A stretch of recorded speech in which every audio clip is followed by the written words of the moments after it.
안녕하세요. 서영주입니다. 여러분, 세상에는 자신의 의의를 자부하고 긍지를 느끼면서 이를 통해 사회정의를 실현해 보겠다는 생각을 품고 그것을 이루기 위해 사회적 영향력을 쌓아가고자 애쓰는 사람들이 많죠.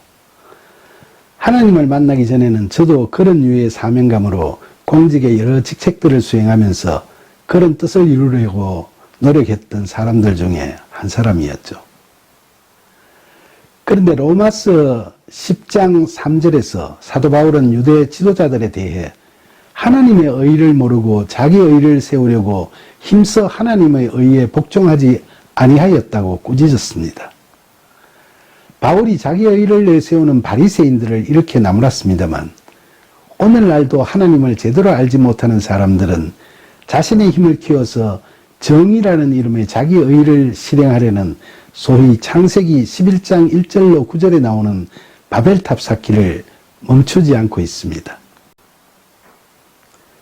그럼 우리가 흔히 세상적으로 이야기하는 정의란 무엇일까요? 10년 전 하버드 대학교 마이클 샌들 교수가 저술한 정의란 무엇인가라는 제목의 책이 서점가에서 선풍을 일으킨 적이 있었죠. 이 책에서 샌들 교수는 세상에서 우리들이 말하는 정의란 하나의 진리로 그 기준이 규정되어 있는 것이 아니라는 사실을 이야기했습니다. 세상 사람들의 생각이 하나로 통일된 것이 아니기 때문에 정의의 기준은 시대마다 시대 정신에 따라 또 국가나 어떤 집단마다 그 시스템이 추구하는 목표에 따라 저마다의 명분과 논리를 가지고 다양하게 제시되어 왔다는 거죠. 첫째, 공리주의자는 최대 다수의 최대 행복을 추구하는 것이 정의라고 봤습니다.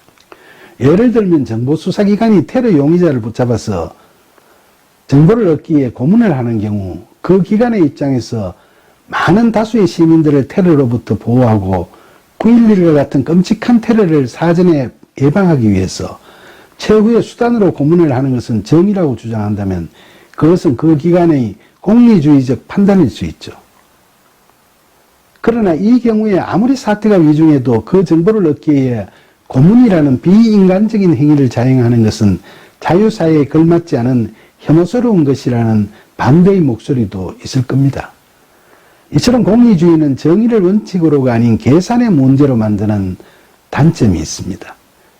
그런데 그 계산이 힘있는 자들이 주도하여 이루어지면 강한 발언권을 가진 그들의 이익을 위하여 사회적 약자의 자유와 행복권을 침해하는 부작용이 발생할 수밖에 없는 겁니다. 둘째, 자유지상주의자는 정의란 선택의 자유를 존중하는 것이라고 주장하면서 작은 정부, 시장 친화적인 자유방임 경제정책들을 지지합니다. 미국 경제학자 밀턴 프리드만은 오늘날 각종 사회보장제도, 최저임금제, 고용차별금지법 같은 것들이 국가가 할 일이라고 널리 인식되어 있지만 그것들 가운데서 상당수는 개인의 자유를 침해하는 위법적인 것이라고 주장했습니다. 자유지상주의자들은 누가 인생을 살아가는 방법에 있어서 자기 돈으로 현재를 즐기고 말년을 어렵게 살려고 작정했다면 그것도 자유라는 것이고 정부가 법으로 개인들의 자발적인 계약의 자유를 간섭하는 것은 자유를 침해하는 것이라고 이야기하고 있죠. 극단적인 보수주의자들 중에서는 이것이 정의라고 이야기하는 사람들이 많습니다. 셋째, 자유주의적 평등주의자들은 원초적으로 우리가 평등한 위치에 놓인다면 이성적으로 선택할 자유, 소위 가언적 선택의 자유를 정의라고 주장했습니다. 그들은 사회적, 경제적 불평등의 해소를 위한 인종적, 종교적, 신분적 차별금지라든지 소득 재분배 정책 등이 이러한 정의를 실현하는 과제라고 이야기를 하죠. 이러한 평등주의와 앞서 말씀드린 자유지상주의는 오늘날 보수와 진보라는 이름으로 국가 경영에 대한 진영간 논쟁으로까지 비약되고 있습니다. 자유지상주의자 프리드만은 가정, 환경, 재능, 소질 등에서 불공평을 수정하려고 노력하기보다는 그 불공평과 더불어 사는 법을 터득하고 그 결과 생겨나는 이익을 즐겨야 한다고 말했죠. 예를 들어 그는 헤비급 권투 선수 무하마드 알리가 하룻밤 경기로 벌어들이는 돈이 비숙련 부두 노동자의 애서번 하루 노임보다 많아서는 안 된다고 하면 그것은 알리를 보며 즐기는 사람들에게는 더욱 불공평한 일이라고 말했습니다.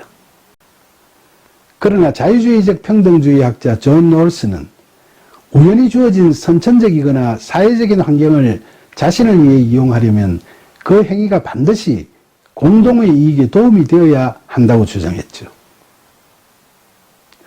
넷째는 이 책의 저자인 마이클 샌들 교수와 같은 사람들의 주장처럼 정의란 우리가 추구하는 목적의 도덕적 가치, 우리 삶의 의미와 중요성, 우리 모두가 공유하는 삶의 특성과 질 등을 확보하기 위하여 미덕을 키우고 공동선을 고민하는 것이라는 주장입니다.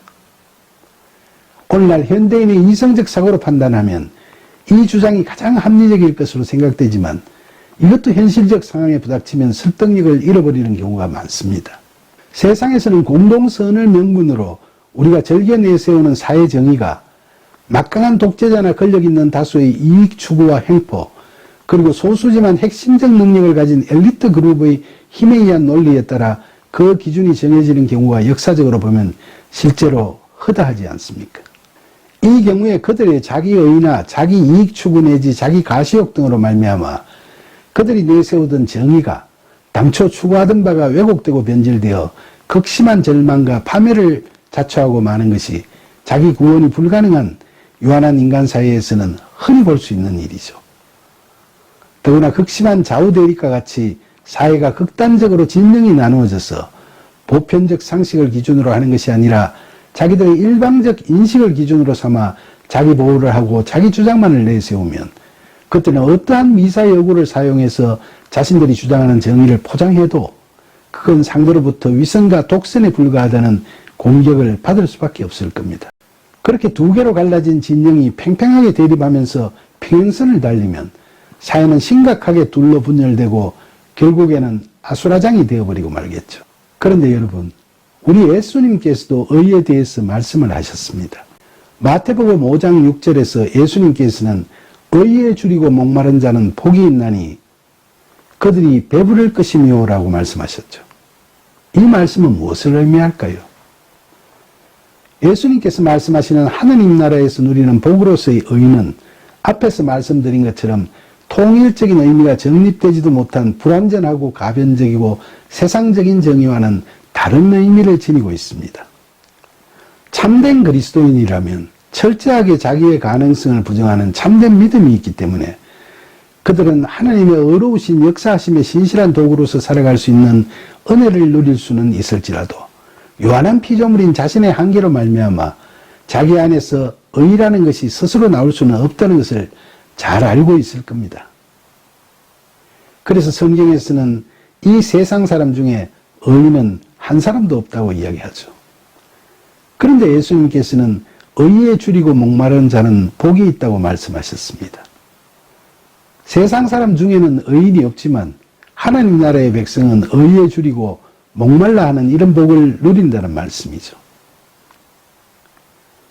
일반적으로 의라고 하면 앞서 말씀드린 대로 우리말로는 정의로움, 영어로는 justice라는 단어가 가지는 의미로 생각할 수 있는데 성경에서의 의는 그렇게 단순하게 이야기할 수 없는 의미를 지니고 있습니다.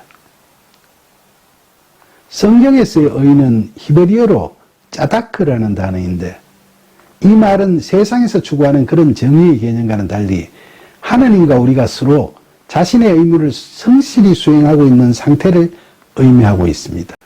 먼저 하나님의 의는 하나님께서 우리를 사랑하셔서 아들까지도 이 땅에 보내셔서 십자가 죽음과 부활의 복음을 구현케 하시고 그 복음을 믿는 우리를 구원하시겠다는 언약을 성취해 나가시는 신실하심을 의미합니다. 그리고 하나님과의 관계 속에서 요구되는 우리 인간의 의라는 것은 하나님께서 언약하신 대로 모두 이루어질 것이라고 하나님의 그 신실하심을 믿고 하나님께 절대 순종하며 그렇게 믿게 해주신 은혜에 감사드리면서 참된 예배의 삶을 살아가는 것을 이야기하는 겁니다.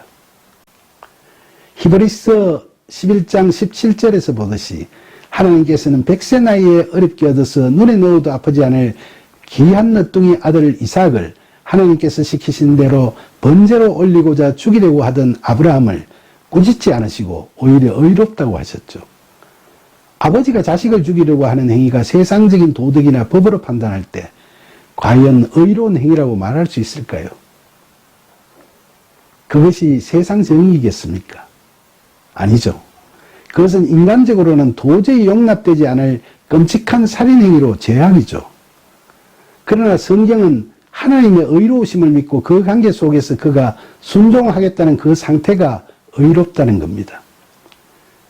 이처럼 인간의 기준으로 의로운 행위를 해서가 아니라 아들을 직접 죽이라는데도 하나님의 뜻을 믿고 하나님께 절대 순종하는 그것이 바로 의라는 겁니다.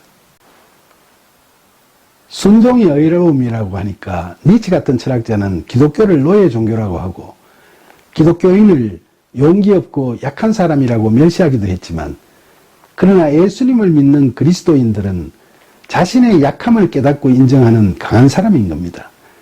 그렇다고 해서 우리가 모든 일에 소극적이고 수동적인 자세로 임하는 것이 의로운 것이라고는 결코 생각지 않습니다.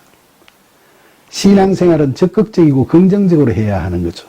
그러나 우리가 강한 의지와 노력으로 열심히 하느라고 해왔는데 마지막 날 예수님 앞에 섰을 때 주님께서 나는 너를 도무지 모른다고 하시면 얼마나 당혹스럽고 낭패스러운 일이 되겠습니까? 실제로 마태복음 7장 21절로 23절에서 예수님께서는 나더러 주여 주여 하는 자마다 다 천국에 들어갈 것이 아니오 다만 하늘에 계신 내 아버지의 뜻대로 행하는 자라야 들어가리라. 그날에 많은 사람이 나더러 이르되 주여 주여 우리가 주의 이름으로 선지자 노릇하며 주의 이름으로 귀신을 쫓아내며 주의 이름으로 많은 권능을 행하지 아니하였나이까 하리니 그때 내가 그들에게 밝히 말하되 내가 너희를 도무지 알지 못하니 불법을 행하는 자들아 내게서 떠나가라 하리라라고 경고하고 계시지 않습니까?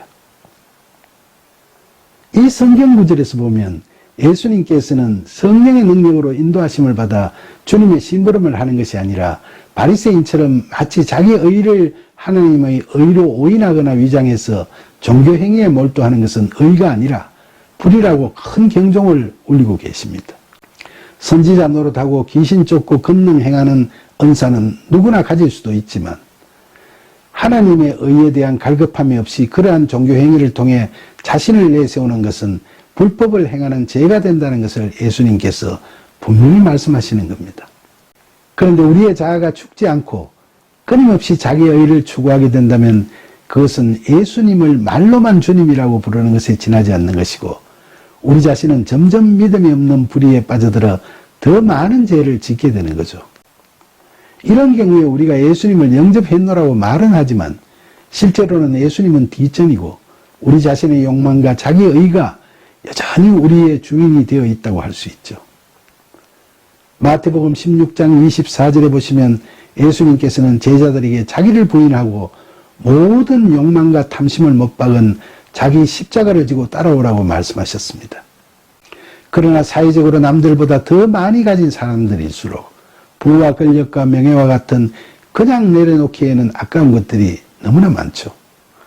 마가복음에 보면 예수님을 찾아온 어떤 부자 청년이 자신은 어려서부터 모든 계명을 지켰는데 어떻게 하면 영생을 얻을 수 있느냐고 묻자 마가복음 10장 21절에서 예수님께서는 너게 있는 것들을 다 팔아 가난한 자들에게 주라.